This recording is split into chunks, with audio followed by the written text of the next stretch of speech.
Hello everyone, নাইকা hot pink sell থেকে কী shopping করলাম চলো দেখে নেওয়া যাক। প্রথমেই আছে নাইকা স্কিন জিনিয়াসের একটা হাইড্রেটিং ফাউন্ডেশন। এটা তোমরা অ্যাজ আ স্কিন টিন্ট হিসাবে ইউজ করতে পারো। ভীষণ লাইট ওয়েট, ন্যাচারাল ফিনিশ দেয়, সাথে স্কিনটাকে হাইড্রেটও রাখবে। দেন আছে নাইকা সুপার লাইট একটা ক্লাউড লিকুইড লিপস্টিক, আমার শেড ব্লাশিং বেলিনি। এটার টেক্সচারটা এত সুন্দর, আমি অন্তত এই টেক্সচারের লিকুইড লিপস্টিক আজ অব্দি ইউজ করিনি।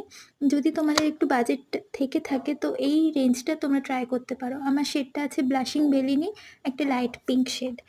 দেন আছে মার্সের পপস্টার মুজ লিকুইড লিপস্টিক, এটা ম্যাট ফিনিশের মধ্যে আছে, 24 শেডে অ্যাভেলেবেল পেয়ে যাবে। আমার শেডটা 21 পপ অফ, একটা ব্রাউন নিউড শেড, ডেলি ওয়্যারের জন্য খুব ভালো হবে। আমার ভিডিও যদি তোমাদের ভালো লেগে থাকে তো লাইক, শেয়ার, সাবস্ক্রাইব করে পাশে থেকো আর একটা ছোট কমেন্ট করে দিও। Bye bye.